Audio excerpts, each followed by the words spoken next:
some things have gone better for some people in the last few months than others. There was this amazing gap between the last service we had in Tardebigg on the 16th of March and beginning again on the 2nd of August.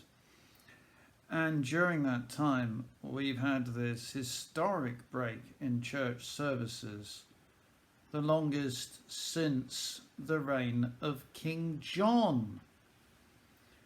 And his churches were not closed because of disease, they were closed because he had a big argument with the Pope. Life has changed. And although we're trying to do as many of the same things that we used to, life is different. This is a time that will go into history books. And it may well be that for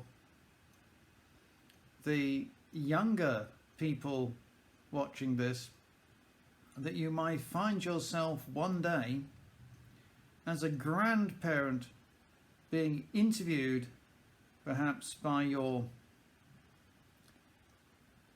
grandchildren, perhaps by the television, asking, what was it really like? It's that sort of event. What has it been really like? What is it really like for you? Going through a difficult time is quite permissible. In fact, it's pretty normal for the top people in the Bible. We can get the idea that if we are following the Christian faith, we should be sort of floating around on cloud nine in sort of peace and tranquility, and the troubles of this life will bypass us.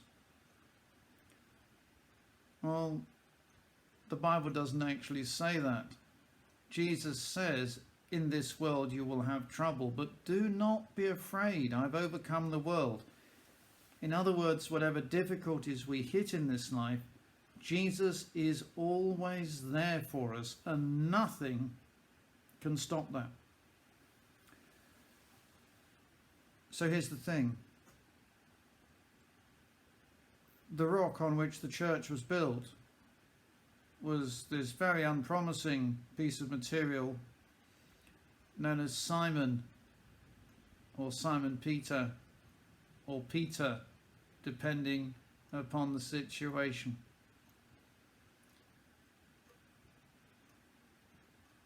Now, Jesus said to Peter, when Peter was making out that he was going to be strong and bold and he would never deny Jesus or anything like that, Jesus said to Peter, Simon, Simon, Satan has asked to sift you like wheat. Now, the sifting process is essentially where you separate out the good grain from all the stuff that's around it that isn't good for anything. If you want good flour, you don't want all the chaff in there, you just want the wheat. And what Jesus was saying was, the devil wanted to know whether Peter was up to it. You see, one of the roles of the devil is to accuse the people of God, to make us feel bad about our faith. In fact, one of the tactics of the devil is to make us feel that we've fallen so far away from the Christian faith that we can't possibly follow it any longer. We're not worthy. Well, nobody's worthy to follow the Christian faith. We're saved by grace, not by what we do. But this deception can run quite deep. And there are people today who have given up the Christian faith because they just don't think they were strong enough to follow it. Well, now, let's just remember what happened to Peter. Peter found that at that moment where he was boasting that he would be strong enough to resist anything and to stand by Jesus come what may, the devil came in with the test, with the temptation. So that when Jesus was arrested,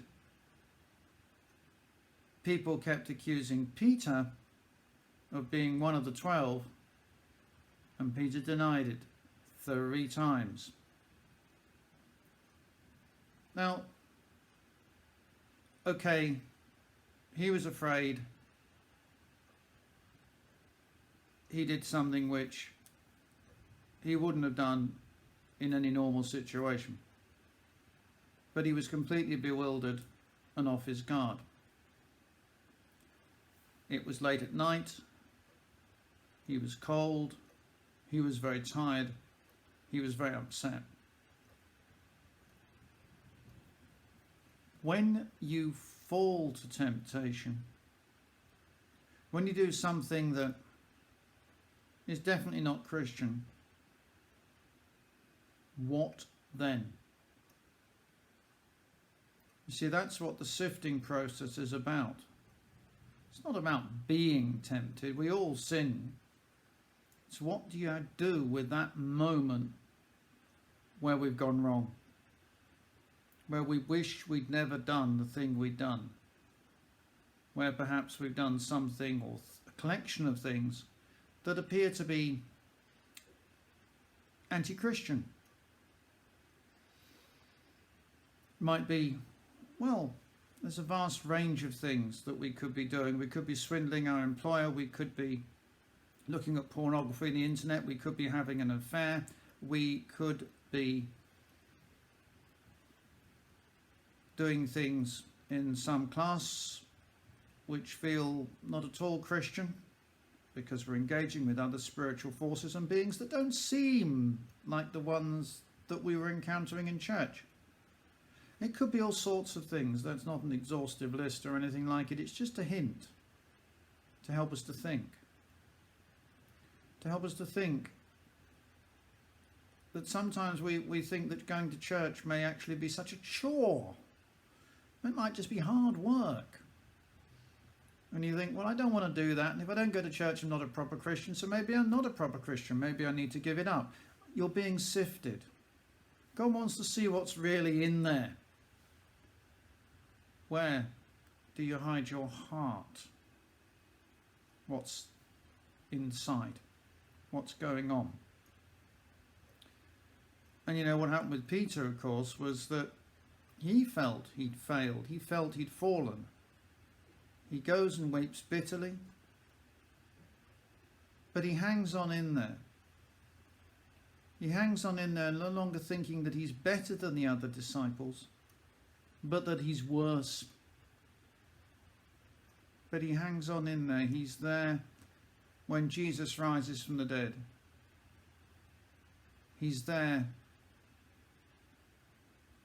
at the Lake of Galilee, fishing, and Jesus has prepared breakfast, and he tells them to throw the nets over the side when they've not been catching anything. It's the miracle he did right at the beginning of his ministry. Now he does it right at the end of his ministry.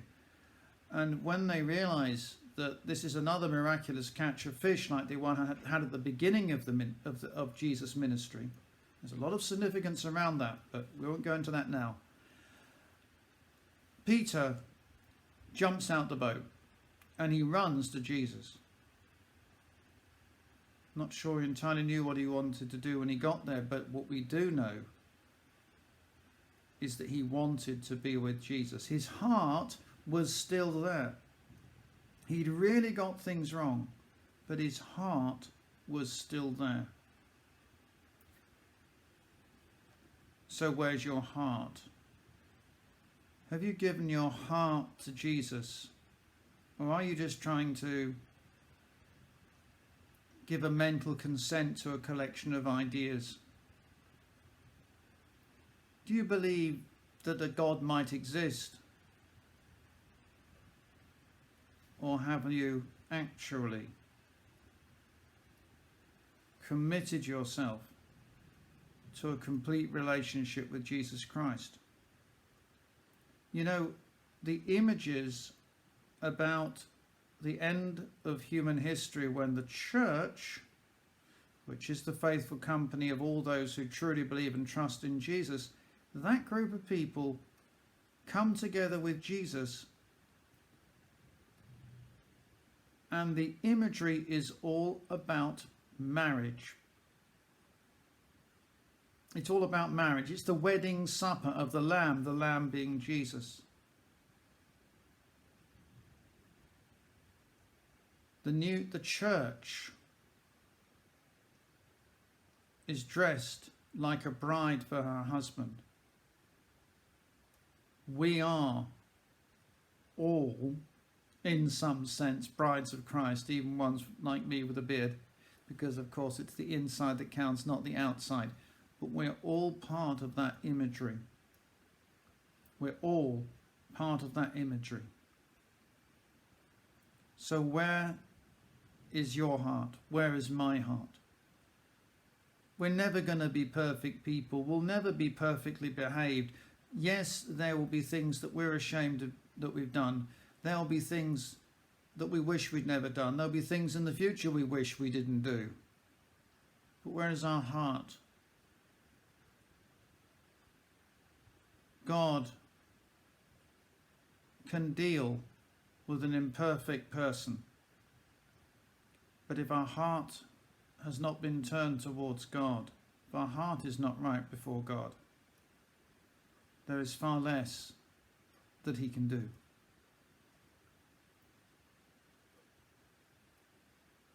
So if you've never done so,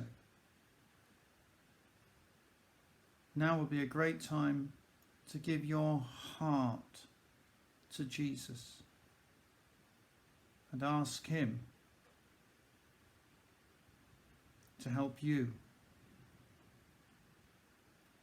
to truly be part of the bride.